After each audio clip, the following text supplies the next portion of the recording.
The smell of rosemary and baked cranberries filled the quiet house. A single table setting gleamed beneath the soft glow of winter candles, china plates polished, cranberry pie still warm. I had planned this evening for weeks, a simple family dinner to celebrate the season and my son's engagement. But when the doorbell finally rang, joy didn't arrive with it. My son stepped inside, shoulders stiff beneath his heavy jacket, followed by his fiancée, elegant, pregnant, and carrying an air of ownership I couldn't ignore. Their coats still dusted with snow, they exchanged a glance before he spoke the words that would fracture the night. "Mom, we need to talk. It's time for you to make a choice." The silver knife trembled in my hand. In that instant, the cranberry pie, the glowing candles, the years of sacrifice, all of it shifted. This was no celebration. It was an ultimatum. The words, "you need to make a choice," clung to the air like frost on a windowpane.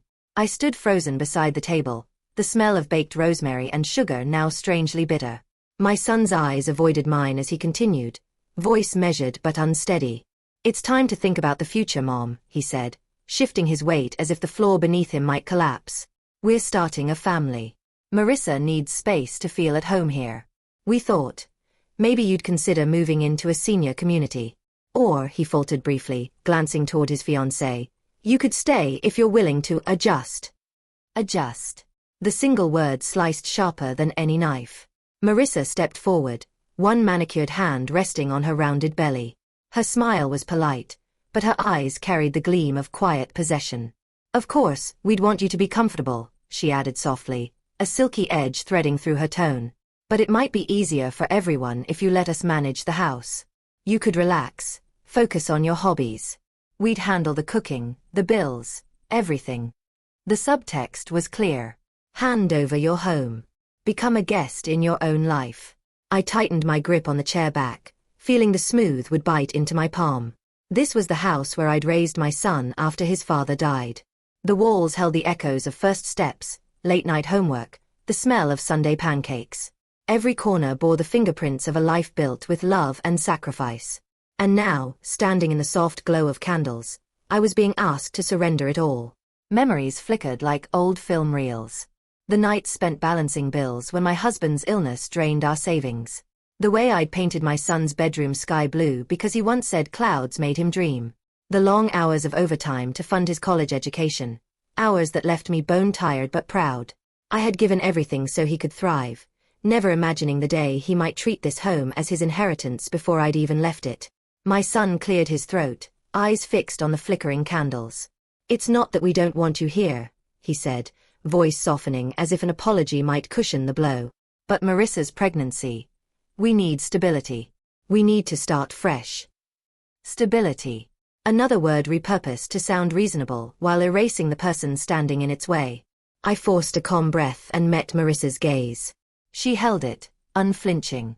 Behind her polite half-smile, I saw a quiet certainty. She believed this house would soon be hers. A sudden clarity settled over me, cold and sharp. This was no simple family conversation. It was a carefully staged negotiation, one where I was expected to give up decades of love, labor, and memories in exchange for the privilege of occasional visits. The holiday meal, the cranberry pie, even the warm glow of the dining room, everything around us became a set piece for their quiet ultimatum. But as my heart raced, another thought flickered at the edge of my mind. Perhaps this wasn't only a threat. Perhaps it was an invitation, not to leave in defeat, but to finally claim the freedom I had postponed for years. I looked at my son, the boy I had once rocked to sleep through winter storms, now a man standing with the woman who carried his child. I felt a swell of love, heavy and undeniable, but it was no longer chained to sacrifice. I would not beg for a seat at a table I had built with my own hands. The path forward was no longer a question of if I would choose, but how. And though they could not see it yet, the decision forming quietly inside me would change all of our lives. Long before this tense winter night, the house had been a sanctuary built on sacrifice. When my husband died unexpectedly 3 decades ago, I was 38 and holding a frightened 5-year-old by the hand. The mortgage was steep, the future uncertain, and every friend I had urged me to sell and start over. But I refused. This house was more than brick and timber. It was the last promise I made to my husband, that our son would grow up surrounded by stability even when the world shifted beneath us. In those early years, The living room doubled as an office where I balanced hospital bills against a teacher's modest salary. I remember late nights spent grading papers with one hand while holding my sleeping child in the other. The scent of chalk dust and strong coffee became my constant companions. Some nights, exhaustion pressed so heavy I feared I wouldn't see morning, but the thought of my son's smile pulled me through. I worked double shifts at the community college and took freelance editing jobs on weekends. Every paycheck went first to the mortgage, then to groceries, then, if anything remained, to a small envelope labeled future. That envelope funded piano lessons, summer camps, and later, the college tuition that allowed my son to chase dreams I once set aside for myself. Despite the grind, our home blossomed with warmth. We painted the kitchen together one summer, him at 10 years old, splattering yellow paint across the floor while insisting the color felt like sunshine. Every Christmas we baked cranberry pies, the recipe scrawled on a fading index card in my late husband's handwriting. On stormy nights, we built forts from sofa cushions and read adventure novels by flashlight. These walls absorbed our laughter, our whispered secrets, and the quiet strength of two people building a life from scratch. As my son grew, so did the house.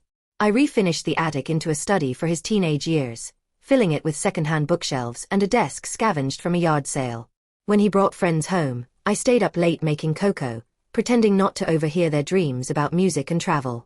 I took pride in every squeaky stair and crooked window pane because they bore the marks of a family that refused to crumble. When he left for college, the house became quieter but never lonely. I filled the silence with small joys: gardening, watercolor painting, hosting neighbors for Sunday tea. I never remarried. My heart belonged to this home and the life we had carved within its walls. Over time, I imagined a future where my son would bring his own family here, where grandchildren would chase each other across the creaky hardwood floors. I pictured holidays filled with laughter, the scent of rosemary and cranberry mingling in the air. I thought my years of sacrifice had earned us a lifetime of shared celebrations. But slowly, subtle shifts appeared. After graduation, my son's visits grew infrequent, replaced by quick phone calls squeezed between business trips. When he first introduced Marissa, I welcomed her with open arms, eager to embrace the next chapter. She was charming in those early days: polite smiles, thoughtful gifts, a soft laugh that filled the room. Yet beneath her elegance, I sensed an ambition as sharp as cut glass. The first hints of tension arrived in small comments. "This kitchen could use an update," she'd remark, running manicured fingers along the wooden cabinets I'd sanded by hand. Or, "It must be hard to maintain a house this size at your age." I dismissed these remarks as casual observations, choosing to focus on their growing family instead. But as their engagement deepened and Marissa's pregnancy became public, those comments hardened into suggestions. "Have you looked into senior communities? They have great social programs. You deserve less stress, maybe a smaller place closer to town." Each time, my son remained silent, his eyes darting between us like a man standing at the edge of a fragile bridge. I told myself he was caught between loyalty and love, that he simply needed time to find his voice. Now, standing at the same table where we once rolled cookie dough and whispered wishes, I understood the truth. This home, the one I fought to keep through grief and exhaustion, had become a prize in someone else's game. The subtle remarks, the careful smiles, the talk of fresh starts, were never casual. They were the prelude to the ultimatum that now echoed in my ears. What they could never predict, however, was that every hardship I endured to preserve this house had also forged something unshakable inside me. I had weathered storms far harsher than an icy December evening and emerged stronger each time. Their plan relied on my silence, but silence was the one gift I no longer intended to give. 2 nights after the tense dinner, the snow returned in thick, muffled sheets, blanketing the neighborhood in silence. I had spent the day clearing old recipe cards and folding linens, small acts of order to quiet the storm inside my chest. When the doorbell rang again, the sound cut through the stillness like a blade. My son entered first, brushing snow from his shoulders, his dark jacket damp with melting flakes. Behind him, Marissa followed, her gloved hand resting on her rounded belly, the faint scent of expensive perfume drifting through the warm hallway. They removed their coats with a practiced efficiency, as though this house already belonged to them. "We need to talk," my son said, his voice carefully calm. He gestured toward the living room, where the fire I had lit earlier flickered weakly against the growing night. I nodded, my pulse steady though my hands trembled slightly at my sides. We settled into a triangle, me on the sofa, them on the edge of the love seat, their bodies angled toward each other like a united front. Marissa crossed her legs, the subtle rustle of designer fabric punctuating the silence. My son took a deep breath, his eyes fixed on the flickering flames. "Mom," he began, "I've been thinking a lot about everything. About the baby, the wedding, and how to make sure we're all set up for success. This house, it's beautiful, but it's big. Too big for you to manage alone. And with the baby coming, we really need more space, more stability." Marissa leaned forward, her hands folded neatly in her lap. Her voice was soft, almost sympathetic. "We've been looking into senior communities," she said. "They have wonderful programs, art classes, even transportation. You'd meet people your age, enjoy activities without the stress of upkeep. It could be freeing for you." Freeing. The word hung in the air, sweetened with false concern. I studied her carefully, the flawless bun, the understated gold earrings, the faint but confident smile. Behind her polite tone, I sensed an urgency, a desire to claim something that was not hers.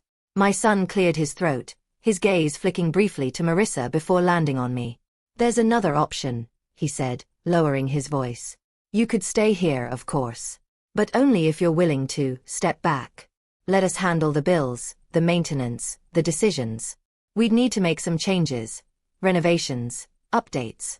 It would be easier if you didn't interfere." The room seemed to shrink around me, the fire's warmth replaced by a creeping chill. I heard the unspoken terms: become a silent guest in your own home, or pack your memories and leave. For a moment, I saw flashes of my life within these walls: late-night lullabies, hand-painted kitchen cabinets, the attic desk where my son once dreamed of adventures. Each image sharpened the ache in my chest. I set my teacup carefully on the side table, the porcelain clinking against wood. My heartbeat slowed, my breath deepened. When I finally spoke, my voice was steady, almost gentle. "I appreciate your concern," I said, meeting both of their eyes in turn. "But this house is not a burden. It's my home. And it will remain my decision." Marissa shifted, the polite smile tightening just enough to reveal the tension beneath. My son's jaw clenched, a flash of frustration crossing his face before he masked it with forced calm. "Mom," he said, "we just want what's best for you. This is about family. About the future." "No," I replied quietly. "This is about control." The words landed like a spark in dry grass.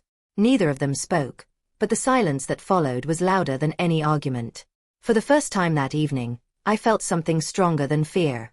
I felt clarity. They thought they were presenting me with a choice. But what they didn't understand was that I had already made one. Long before they walked through that door. The moment they framed my life as a decision for them to make, the path forward became unmistakably clear. The following days unfolded like a quiet siege. Marissa began to appear more often, arriving with color swatches and glossy renovation brochures as though the house had already changed ownership. I would hear the door open without a knock, her cheerful voice echoing down the hallway. "Just wanted to measure the dining room for new drapes." Each visit carried another subtle intrusion. Family photos disappeared from the mantel, replaced with framed prints of abstract art. My late husband's favorite armchair, worn but sturdy, was nudged into the garage to create more space. Even the antique recipe box that once sat proudly on the counter vanished one morning, only to be found later in a donation bin by the door. My son hovered at the edges of these changes, offering weak smiles and half-hearted apologies. He spoke of fresh starts and making room for the baby, his words soft but his inaction louder than any declaration. Whenever I asked about my belongings, he shifted the conversation to the weather or the nursery they were planning upstairs. One afternoon, while searching for a misplaced photo album, I discovered a stack of unopened letters in the bottom drawer of the old secretary desk. Among them was a thick envelope from an attorney, a name I hadn't seen in years. Curiosity prickled through me as I slid a finger beneath the seal. Inside was a letter from my late husband's longtime legal friend, Mr. Callahan. It reminded me of a conversation I'd nearly forgotten. A contingency plan written into the deed decades ago, ensuring that the house remained in my sole possession until I chose otherwise. No co-signatures. No automatic inheritance. Not even my son could override it without my consent. I sat back in the creaky desk chair, the old wood sighing beneath me. Relief and sorrow washed over me in equal measure. Relief that my sacrifices had not left me defenseless. Sorrow that I even needed legal protection against the very people I once trusted most. That night, as snow whispered against the windows, I brewed tea and spread the documents across the kitchen table. The paper smelled faintly of dust and ink, tangible proof of a power I had almost forgotten. In the silence, memories resurfaced. Nights when I had balanced bills with trembling hands, choosing between heat and groceries to keep this house. Every sleepless hour had bought me not just a roof, but the independence now written in black and white. The next morning, Marissa arrived unannounced again, this time with a clipboard and a smile sharpened to a blade. "I've scheduled a contractor to look at the kitchen," she said breezily, "just for an estimate. We'll cover the cost, of course, once the papers are in order." I met her gaze across the gleaming countertop. "No contractor will enter this house without my permission," I replied evenly. For the first time, her smile faltered. A flicker of irritation passed through her eyes before she recovered, tilting her head with feigned innocence. "I just assumed." "That's the problem," I interrupted gently. "You assumed." She left soon after, her footsteps brisk against the hardwood floor. Through the frosted window, I watched her silhouette vanish into the swirling snow, a sharp contrast to the calm settling within me. That evening, I called Mr. Callahan. His voice, warm and steady despite the late hour, confirmed what I had read. "The property is yours," he said. "No one can force you out. But if you'd like to make any changes, charitable donations, transfer of ownership when the time comes, we can draft those papers whenever you're ready." For the first time in weeks, I slept soundly. The house creaked and settled around me like an old friend, each familiar sound a quiet promise. I realized then that my choice was no longer about whether to fight for this house. It was about deciding how to use the freedom I had already secured. The next chapter of my life was no longer tied to defending these walls. It was about building something new, on my own terms. The morning after my call with Mr. Callahan, the house felt different. Not lighter, stronger. Every creak of the floorboards, every familiar scent of cedar and cinnamon carried a quiet affirmation. This is mine, and I will decide its future. I began the day with a ritual of intention. A kettle of Earl Grey on the stove. Fresh snow brushed from the porch steps. Each small act steadied me, a reminder that my life would no longer bend to someone else's plan. When the phone rang shortly after breakfast, I knew exactly who it would be. "Mom, we're coming by to talk about the paperwork," my son said without preamble. His tone was clipped, rehearsed. "Come whenever you like," I replied, my voice even. By late afternoon, the winter sky had deepened to a bruised violet. Snowflakes drifted lazily past the frosted windows as I laid out the documents Mr. Callahan had prepared. Beside the deed rested a freshly signed transfer form, one that would donate a portion of the property's value to a local art foundation, ensuring that the house would one day nurture creativity rather than entitlement. The doorbell rang. This time, I didn't rush. I opened the door to find my son standing stiffly in a charcoal coat, Marissa a step behind, her polished boots crunching on the icy porch. They entered without a word, their eyes scanning the room as though searching for leverage. I gestured toward the dining table where the papers lay neatly stacked. "We need to clarify a few things," I began. "This house belongs solely to me. That will not change." I paused, letting the words settle like snow. "But I have decided how it will change hands, on my terms." My son's brows knit in confusion. Marissa's polite mask cracked, a flicker of irritation flashing across her face. "I've arranged for a portion of the property's value to support the Skyview Art Foundation," I continued calmly. "When the time comes, the rest will pass according to the plan I've set with my attorney. Until then, I will live here as I always have." "Mom," my son began, his voice rising with sudden urgency, "you don't have to." "I do," I interrupted gently. "I have to protect what your father and I built, and what I sacrificed to preserve. You are welcome to visit, to share holidays, to build memories here. But you will not dictate how I live or where I belong." The room fell silent except for the faint hiss of the radiator. Marissa's hands tightened around the strap of her handbag, her blue eyes narrowing just enough to betray the fury behind her composure. My son's shoulders sagged, the fight draining from him like air from a punctured tire. "This isn't about shutting you out," I said, my voice softening. "It's about teaching you something I should have taught long ago. Love without boundaries becomes control. And I will not allow that. Not for me, and not for you." My son looked at me then, really looked. The tension in his jaw eased, replaced by something almost like understanding. He nodded once, a silent concession, before turning toward the door. Marissa followed, her expression unreadable. After they left, I closed the door and leaned against it, the cool wood firm beneath my back. Outside, the snow continued to fall, blanketing the world in a hush so deep it felt sacred. Inside, the house pulsed with a quiet triumph. I walked to the kitchen, brewed another pot of tea, and sat at the table with the documents before me. The ink on the signatures gleamed faintly in the amber light. These papers were more than legal protections. They were proof that every sleepless night, every sacrifice, every quiet act of perseverance had led to this single defining moment. I had not just defended my home. I had reclaimed my life. In the weeks that followed, the house settled into a peace I hadn't felt in years. No more unannounced visits. No casual rearrangements of furniture. No half-hearted apologies masking silent ambitions. Each morning, the winter light spilled across the hardwood floors, revealing a home once again entirely my own. I filled the quiet with small rituals of renewal. I polished the old cedar banister until it shone like honey.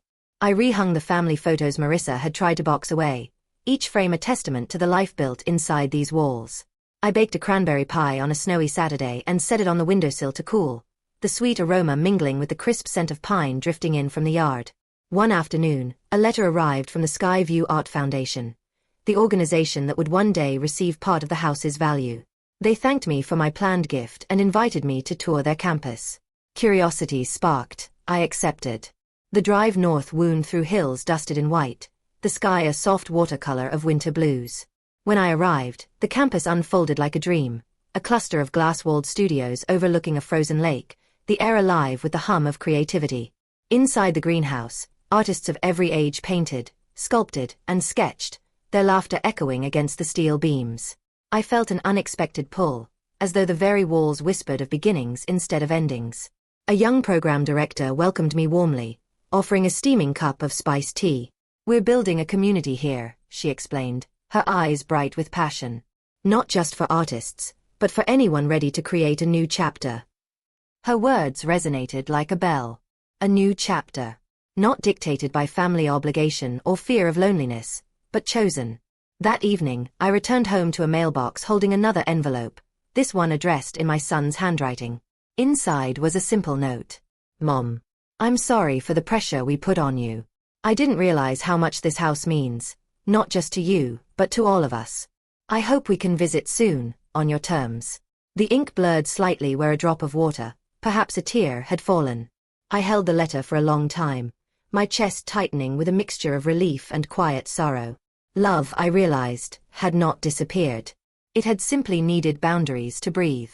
Days later, I drove back to Skyview, this time not as a donor but as a participant. I signed up for a weekly watercolor class and a weekend writing workshop. The first time I dipped my brush into cobalt blue and swept it across fresh paper, a warmth bloomed in my chest. This, I thought, is what freedom feels like. The ability to create without permission, to live without apology. Back at home, I opened the curtains wide to welcome the winter sun. The house no longer felt like a fortress to defend. It felt like a foundation, one that would outlive me in the most meaningful way. My son and Marissa would visit when they wished, but the terms would always be mine. The future, once clouded by fear, now stretched open and luminous. As twilight settled over the snow-laced neighborhood, I brewed a final cup of tea and stood at the window. The glass reflected a woman both familiar and new. Silver hair catching the amber glow, eyes steady with the quiet knowledge that love without boundaries is not love at all. It is surrender. And I had surrendered for the last time. Winter slowly surrendered to early spring, but the lesson of that cold December remained carved into my heart. For years, I had confused love with sacrifice, believing that to be a good mother meant giving without limit, softening every edge, and stepping aside whenever someone else's happiness demanded space. I told myself that patience was virtue, that endurance was love. But patience without boundaries is simply permission for others to rewrite your life. The house became my quiet teacher. Its worn floors, its steady walls, they reminded me of every night I had held it together when grief and exhaustion threatened to pull me apart. It wasn't just a shelter, it was a witness to the strength I'd forgotten I possessed. When my son and Marissa tried to redefine my place in it, the house did not betray me. It simply waited, offering me the choice I had always owned but never claimed. In the weeks after their visit, I found myself reflecting not on anger, but on clarity. I loved my son fiercely. I wanted him to build a joyful life with his new family. But love that demands silence is not love, it is control dressed in affection. By protecting my home, I had not rejected him. I had shown him what respect truly looks like. And perhaps in time, that lesson would serve him as he learned to protect his own family's boundaries. Sky View became more than an art foundation to me. It became a metaphor for possibility. Every watercolor stroke, every shared laugh in the greenhouse studio reminded me that life does not end when others decide you are old. It expands in the direction of your courage. I watched men and women in their 70s and 80s begin new careers, new friendships, even new romances. They weren't waiting to be invited to someone else's table. They were building their own. Sometimes I think back to that night at the dinner table. The flicker of candles, the trembling of the silver knife, the quiet but deliberate way I said no. It wasn't a loud refusal. It wasn't dramatic. But it was final, and it was enough. That single word created a future where I am not defined by service, but by choice. The lesson is simple, but it took me a lifetime to learn. Boundaries are not barriers to love. They are the frame that allows love to be seen clearly. Without them, affection becomes obligation. With them, love remains free, given, not extracted. If you are listening to this story and recognize a piece of your own life, know this. You do not need permission to reclaim your peace. You do not need anyone's blessing to protect what is sacred to you, whether it's a home, a tradition, or the quiet rhythm of your own heart. The people who truly love you will adjust. The ones who don't will simply reveal themselves. As I sit by the window now, watching the last patches of snow melt into the awakening earth, I feel no bitterness. Only gratitude. Gratitude for a house that held me steady, for a son who unknowingly taught me the value of limits, and for the silent strength that finally rose to meet the moment. I am not just a mother, not just a widow, not just a keeper of memories. I am a woman who chose herself, and in doing so, found a deeper kind of love. If this story touched something in you, take a moment before the noise of life rushes back in. Ask yourself, where have you given more than you could afford, of your time, your heart, your peace, simply because it was expected? Where have you mistaken silence for love, sacrifice for connection? You don't have to wait for an ultimatum to reclaim your own life. Boundaries are not walls that shut people out. They are doors that you control, opening only to those who respect what lies inside. The strength to say no is not rejection. It is an invitation to healthier love, the kind that thrives on respect instead of control. Maybe your next step is small. Maybe it's telling someone you can't host this year's holiday dinner. Maybe it's choosing a hobby over a favor, or taking a quiet afternoon to rediscover what brings you joy. Every boundary you draw is a promise to yourself. My worth is not defined by how much I give away. If this episode reminded you of your own journey, of the moments you finally chose yourself, share it in the comments. Your story might be the spark someone else needs to begin their own transformation. Have you ever faced a choice between peace and obligation? How did you find the courage to protect what mattered most? Thank you for spending this time with me and for letting Silent Boundaries stories be part of your evening. If you want more true-to-life dramas about love, betrayal, and the unexpected power of quiet strength, subscribe now and turn on the notification bell. Every week, a new story waits to challenge, comfort, and inspire you. Remember, the greatest love you can offer is the love that begins with yourself. Protect it. Honor it. Live it. One boundary at a time.